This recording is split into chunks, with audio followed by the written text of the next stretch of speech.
Although the lines were not damaged, the invasion and the location of a Russian fleet off the Georgian coastline successfully demonstrated that Russia could easily seize their control and emphasize Russia's growing influence in the region and over Europe.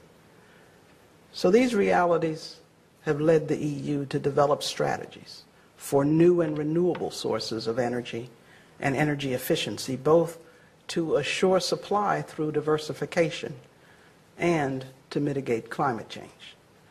Now, China, too, has been on a worldwide march to lock up energy supplies to support its growing economy, as well as access to other resources such as minerals and heavy metals.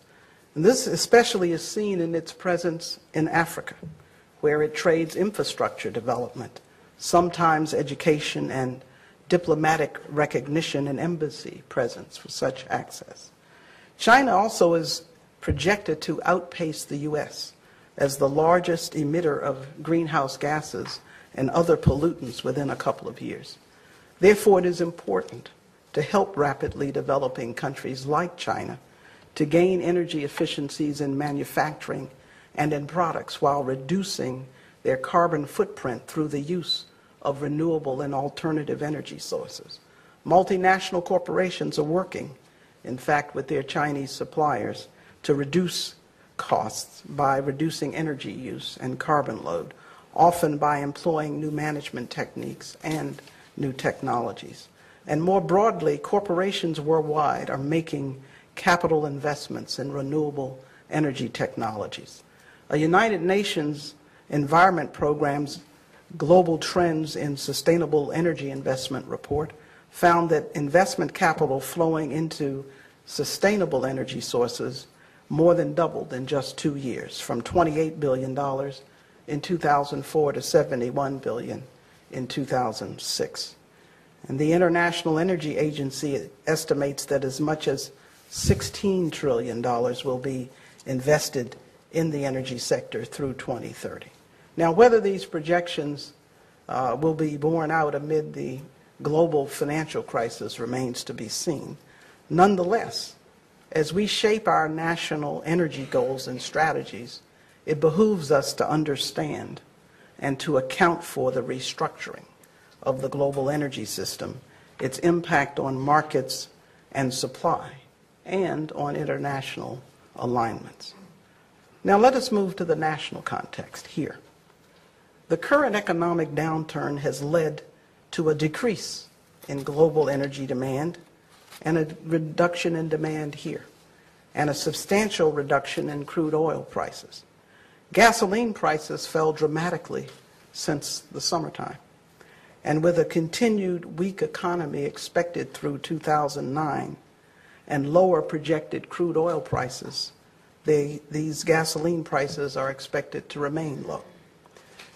Now, total domestic U.S. petroleum consumption is projected to average about 19.6 million barrels a day in 2008, down 1.1 barrels per day, or 5.4% from the 2007 average, which would be the first time since 1980 that annual total petroleum consumption in the U.S. is expected to decline by more than 1 million barrels per day.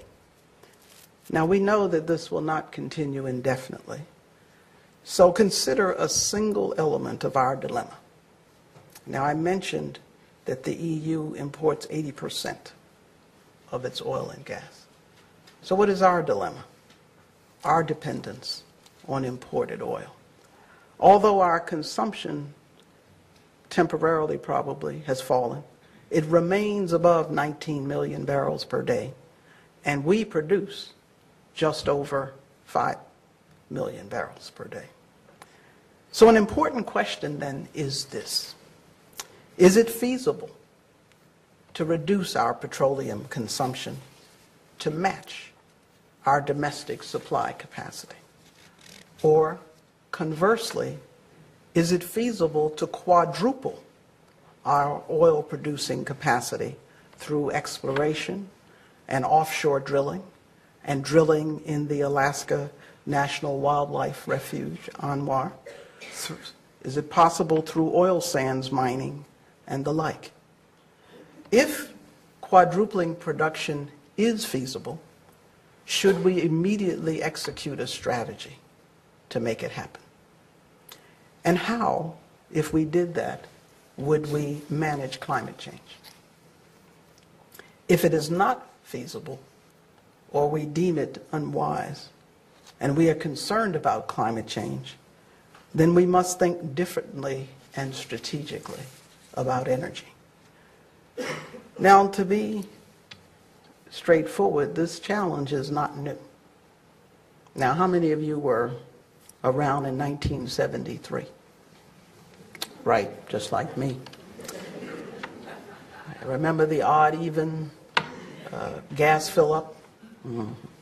Well, in 1973, gasoline was costing, I'm dating myself, about 29 cents per gallon. Mm-hmm. But because of the oil embargo, in 1973, President Nixon called for energy independence, responding to the OPEC oil embargo. Project Independence, as it was called, lowered highway speeds, converted power plants to coal, prompted completion of the Trans-Alaskan Pipeline, and diverted federal highway construction funds to mass transit. The Ford administration made attempts to secure our national oil supply. The Strategic Petroleum Reserve was a notable accomplishment. While President Carter's characterization of the energy problem as the moral equivalent of war was widely mocked, it produced a comprehensive national energy plan stressing, listen carefully, conservation, renewable energy, and research. Have you heard that before? Now, though his program lost momentum, some proposals such as building appliance and automobile fleet efficiency standards were enacted and have endured to our benefit. But the pattern of advance and retreat on energy policy has been repeated and repeated over the past several decades. Every few years, an event, the Iraqi invasion of Kuwait, rolling brownouts in California, drill rig and refinery damage by Hurricane Katrina, skyrocketing prices at the gasoline pumps, and so on. An event stirs our attention, trepidation, and short-lived action. Meanwhile, over the past 30 years, the U.S. has gone from importing a third of its oil in 1973, a third, Project Independence, to importing nearly 3/4 today. In fact, the U.S. paid out $327 billion for oil imports last year with significant economic consequence. So this time, we must get the goal right and find real lasting solutions to the linked challenges of energy security and climate change. Not only must we reformulate our relationships to energy as a nation and as consumers, but we must do so in a way that recognizes the impact of our choices and behavior on the global climate. In other words, it is about the planet. We also must sustain and grow our economy by seizing the embedded economic opportunity inherent within this issue, by embracing the new technologies and industries that will emerge. In September, the U.S. Council on Competitiveness issued, and this month reaffirmed, a comprehensive energy security action agenda for the first 100 days of our 44th president and the new Congress. The action plan asks that the new administration and Congress do these things. Mandate that federal procurement for goods, services, new construction, and facility retrofits lead the market toward higher